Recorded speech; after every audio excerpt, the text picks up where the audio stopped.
The Rangers lose 3 out of 4 to the Angels, and Shohei Ohtani does Shohei Ohtani things and takes the spotlight away from an absolute garbage fire of an show. On today's show, we're getting into all that and more, plus our minor league player of the week. Let's get into it. You are Locked On Rangers, your daily Texas Rangers podcast. Part of the Locked On Podcast Network, your team every day.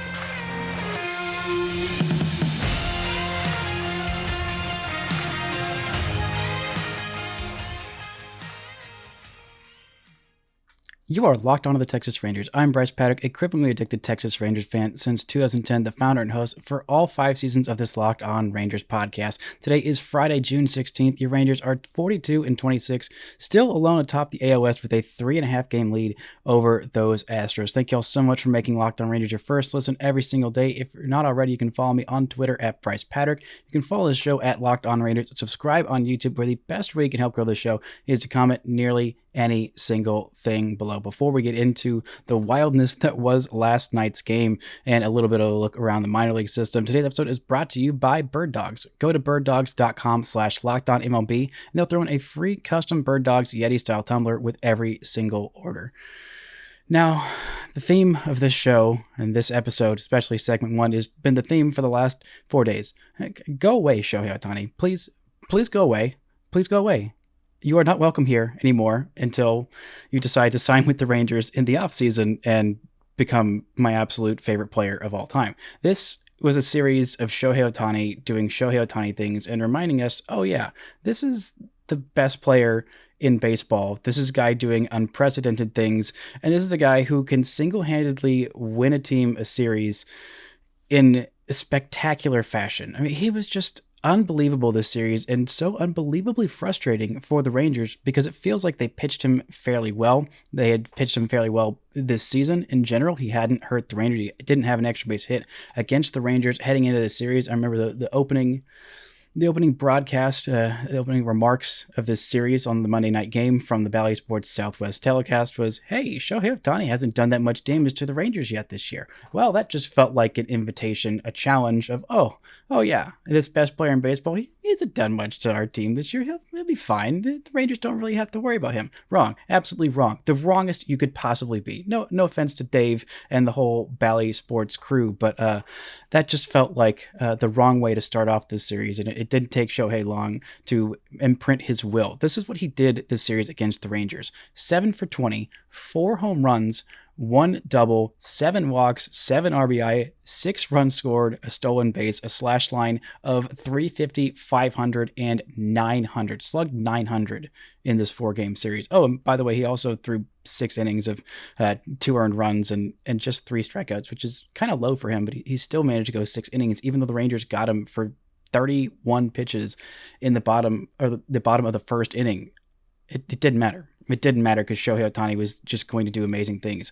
And his 4 home runs, they were all honestly incredible. They were so ridiculously hard hit. The first one, a solo shot, 114.1 miles an hour off the bat, 459 feet to left center field off Grant Anderson. That made it a 5-5 game in the 7th inning and added 20.4% win probability. His second home run was in that same game, only 107 miles an hour off the bat, 388 feet, just a paltry shot off Reagan's, made it 7-5 in the 12th, 31.3% win probability added.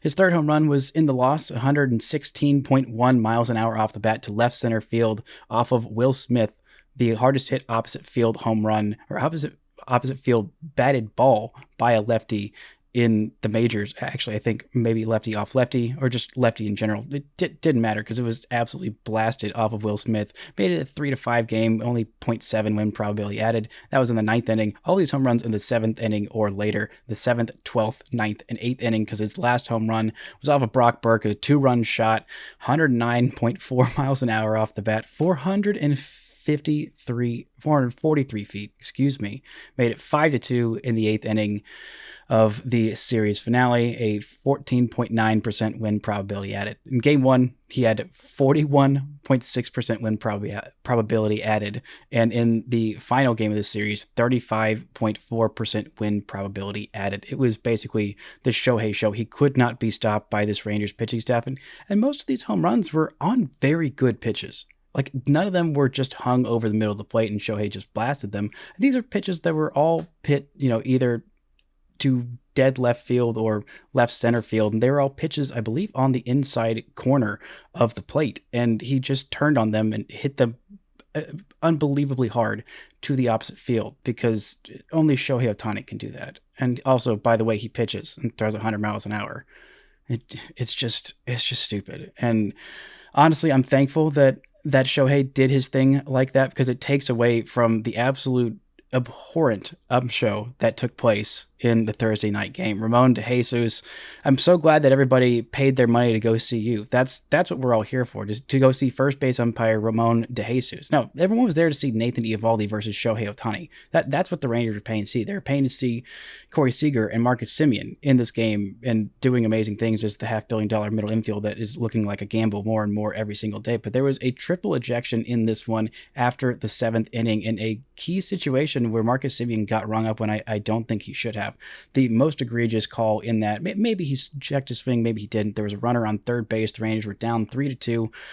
And Marcus Semien is a guy who succeeded, I believe, 85% of the time in getting that runner home with a runner on third and one or fewer outs. And that would have tied the game. But because he got rung up on a iffy check swing call, it was worse. He was up 1-0 in the count. The second pitch of the at bat was, I think, 6 inches off the plate, and for some reason in the ump scorecards tweet was not even mentioned in there. It made it a 1-1 count as opposed to a 2-0 count, which is just a huge difference in leverage. And it was just an egregious call at the time. And even both the broadcasters just shouted out, oh, no, there's no way that's a strike. And you don't really hear that a whole lot from CJ and Dave. Like, they're pretty calm, pretty buttoned up, but they let him know, hey, that's not a strike. That hasn't been a strike all night. And that in that situation cannot be called. Absolutely cannot be called. But it was.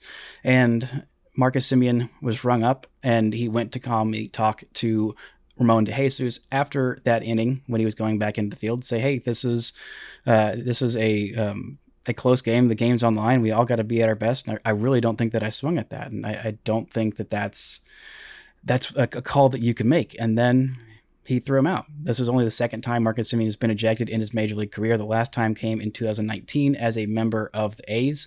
And I believe that was the first time, that ejection against the A's was the first time in his baseballing life that he had ever been ejected from a game. So Marcus Semien, very cool head, very even-keeled guy. And I feel like he was very even-keeled when he was talking to the umpire, just saying, hey, like, this is not okay.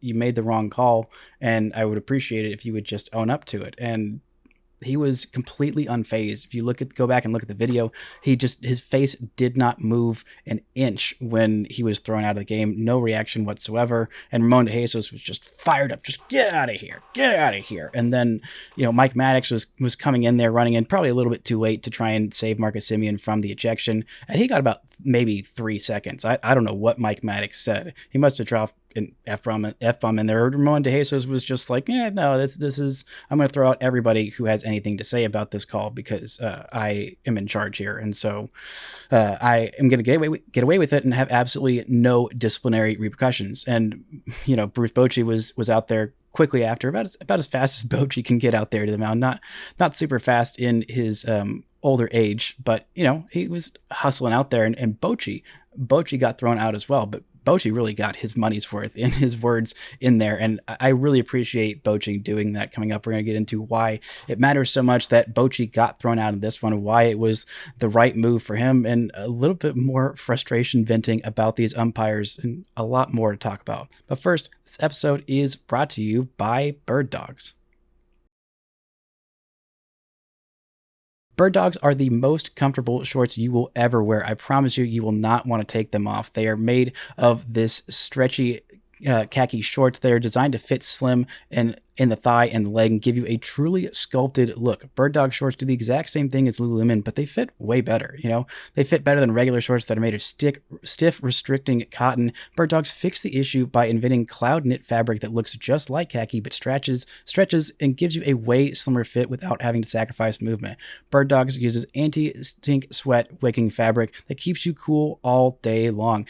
No matter if you're in the Texas heat or somewhere else's heat, these shorts will keep you feeling dry and feeling comfortable and looking good as well. I feel really comfortable in these Bird dog shorts. I swear I wear them all the time, no matter what I'm doing, whether I'm just hanging out at home, going out with some friends, or just taking a walk around the neighborhood. These Bird dog shorts are so freaking comfortable. If you want to get yourself a pair, go to birddogs.com/LockedOnMLB for a free Yeti style tumbler with your order. That's birddogs.com/LockedOnMLB for a free Yeti style tumbler. You won't want to take your bird dogs off. We promise you. Shout out to the Everydayers for making Locked On Rangers your first listen every day. On Monday's show, I'll be wrapping up this weekend series in Toronto. The Rangers take on the Blue Jays this weekend. You can catch every pitch with the hometown broadcast on SiriusXM. Just download the SXM app and search Rangers.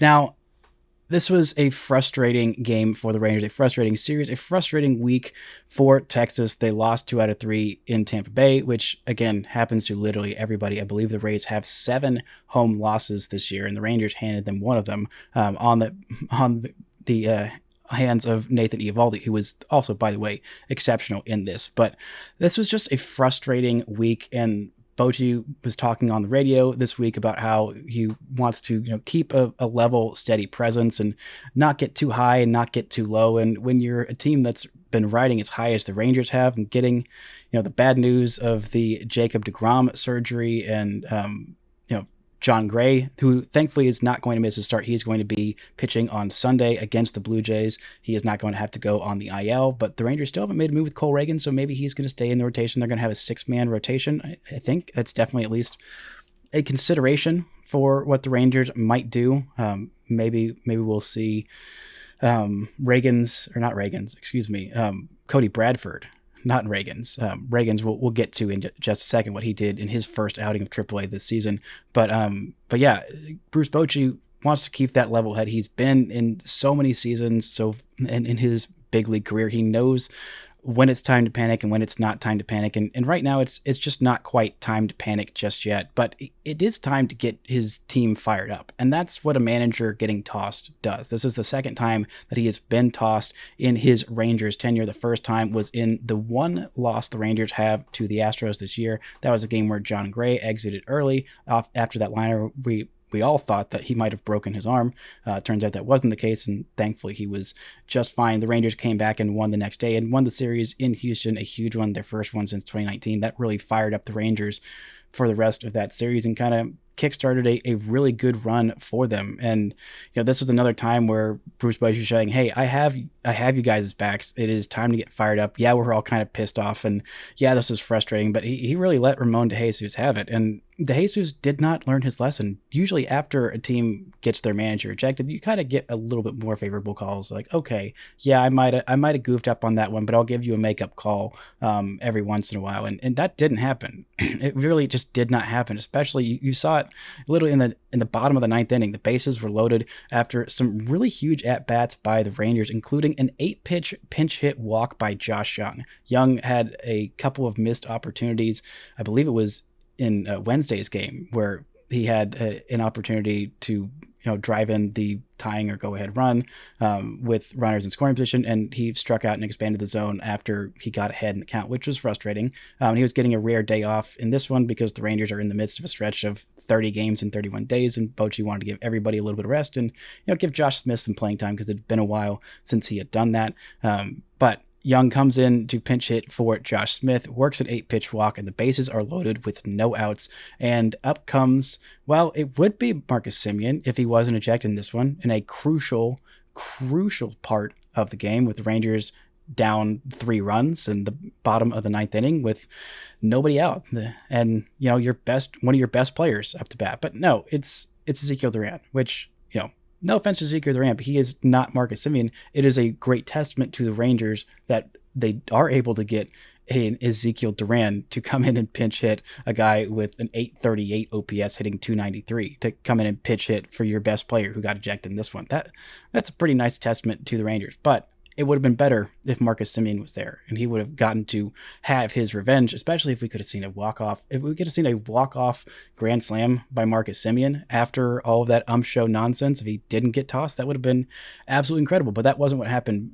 Ezekiel Duran popped up into foul territory, didn't get a single run home. The deficit was still 3 runs, and then Corey Seager, who got a pitch right down Broadway. You thought, oh, this is it. With the kind of run that Corey Seager, he does not miss pitches very often, and he missed that one. He just did not get it and fouled it off and ended up, I believe, striking out in that one and just did not get the run home either against Estevez, who just was not himself at all.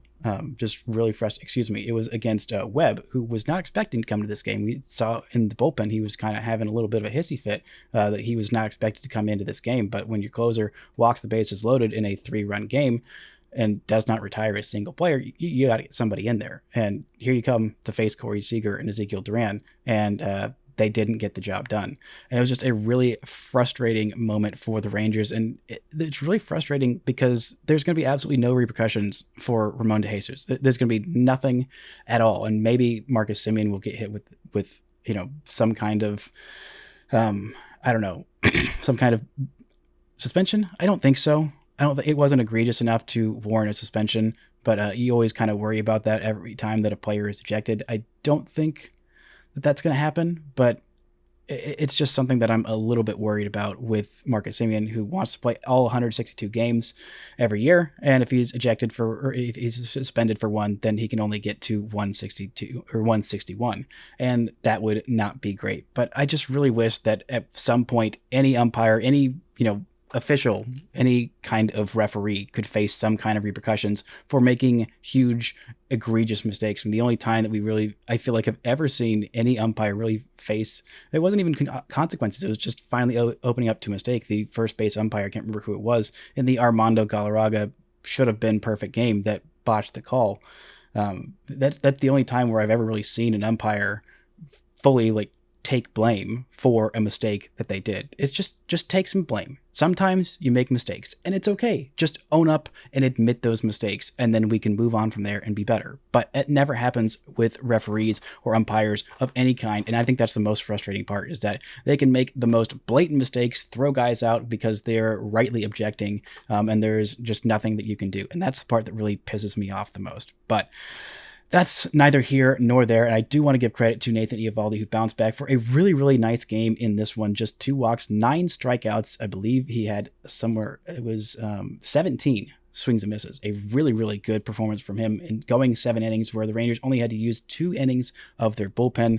Of course, one of those innings got blown up by Shohei Ohtani in Brock Burke, and Joe Barlow came in for a pretty ho-hum 9th inning, thankfully. Good to see him back on the mound and doing well, but Eovaldi getting hit for 2 home runs in this one, it's frustrating because it is something that he has not done a whole lot of this year. He's been very good at limiting the home runs, very good at limiting the walks, and it wasn't even against Shohei Ohtani. He wasn't the one who gave up a Shohei bomb or a Mike Trout bomb or even a Hunter Renfroe bomb, which, those guys hit some bombs. It happens to the best of them. But giving up home runs to Chad Wallach and Mickey Moniak, who had, I believe both of them had multiple home runs this series. Those are the ones that really stick in your craw. It's like, okay, really? That guy got me? That guy took me deep?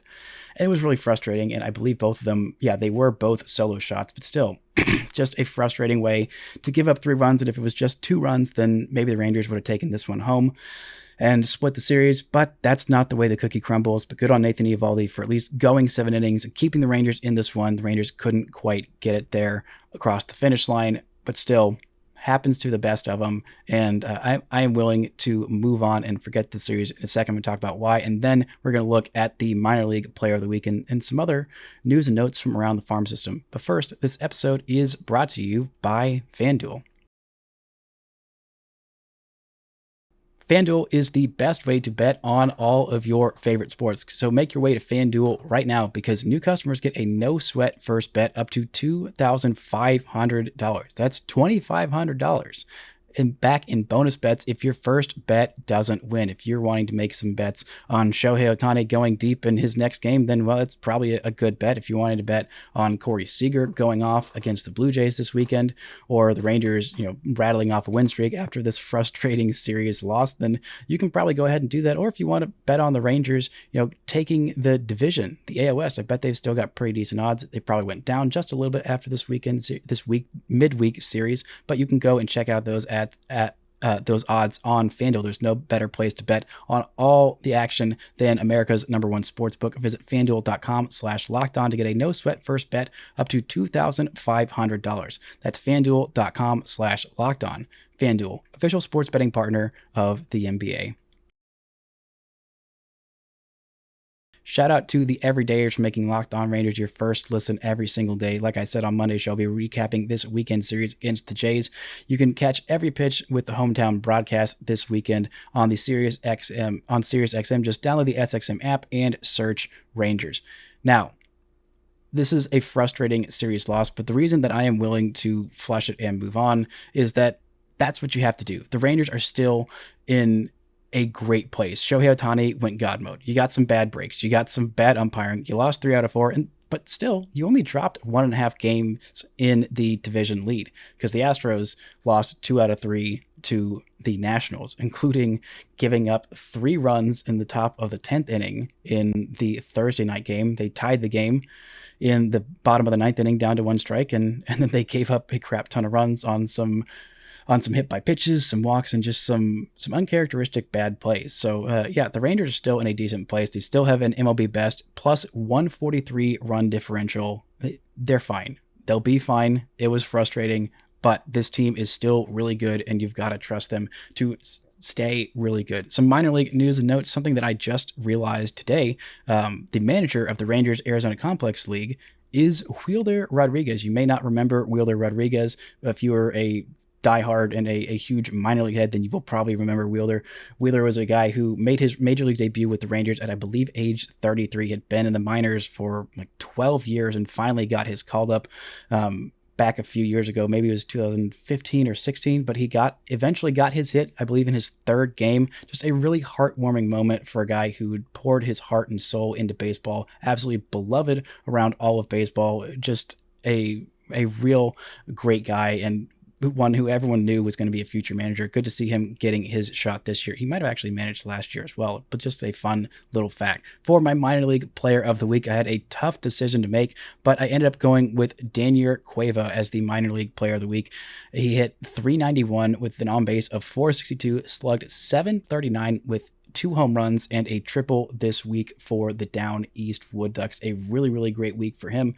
He had been doing all right this season. He only had 2 home runs heading into this week, but in 6 games, he doubled his home run total for the season. Really great outing for him. A second baseman down East who's shown a little bit of pop. Didn't show it as much this year, but good to see him showing off that thump in his bat. It was a close call between him and Josh Steffen, who threw 6 innings, 4 hits, 2 earned runs, both coming off solo shots, 0 walks and 11 strikeouts, a career high for him, 87 pitches, 60 strikes, and 17 whiffs. A really, really nice performance for him. I don't imagine he's going to stay where he is for long. I'm assuming a call-up is probably just right around the corner. Steffen is a 6'3", 185-pound right-handed starting pitcher who is 21 years old, born in DeSoto, Texas, and went to South Grand Prairie High School.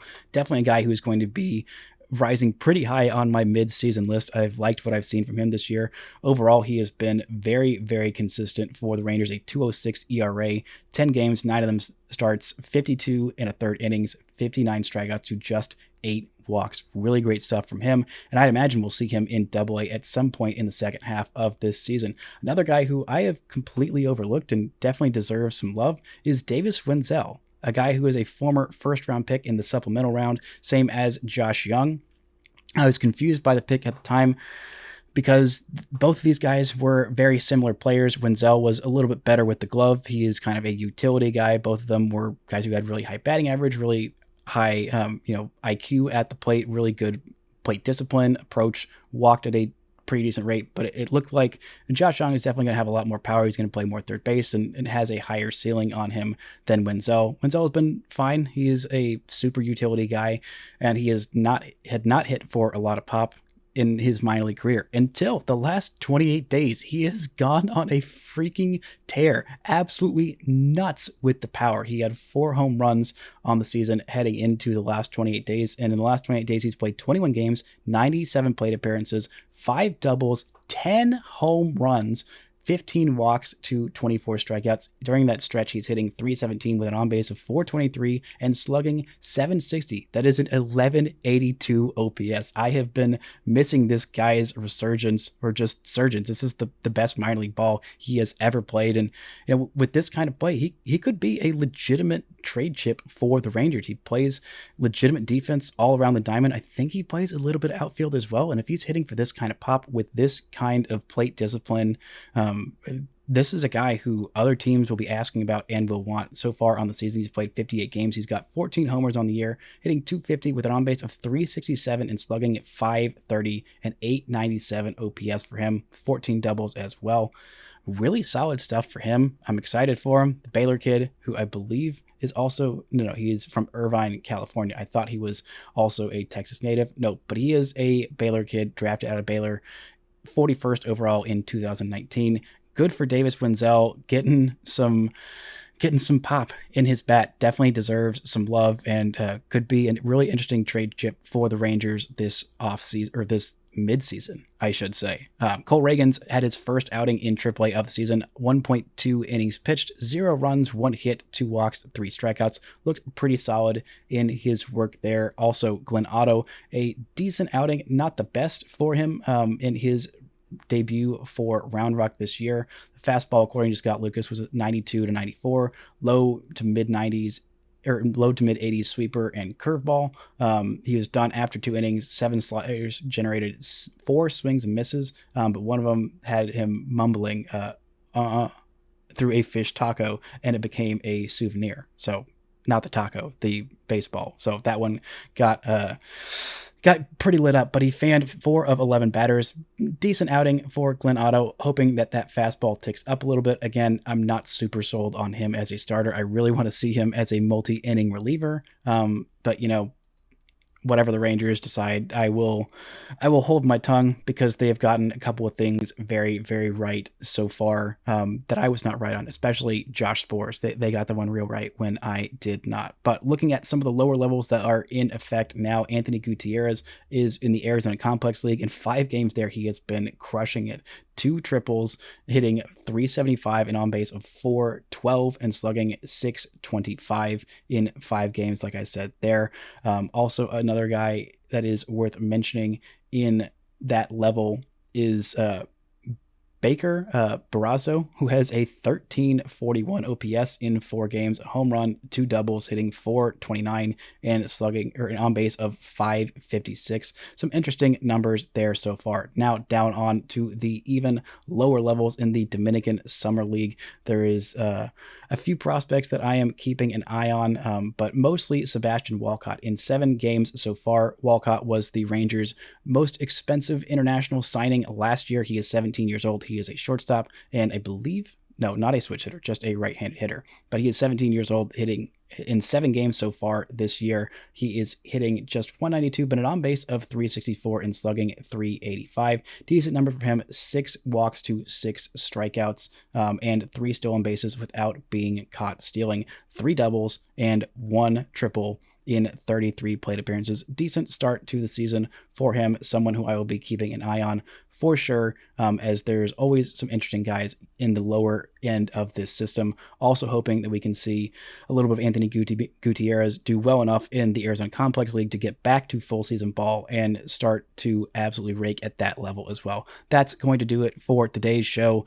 Going to be a fun weekend series. Hopefully the Rangers can bounce back against a pretty talented Blue Jays team, but with a John Gray on the mound on Sunday. Hopefully a bounce back performance from Martin Perez, and maybe a decent outing from Dane Unning. Hopefully the Rangers can take 2 out of 3 or maybe 3 out of 3 and just kick off a winning streak to get this crappy week's taste out of their mouth. That's going to do it for today's show, and until next time, don't forget to enjoy first place Texas Rangers baseball.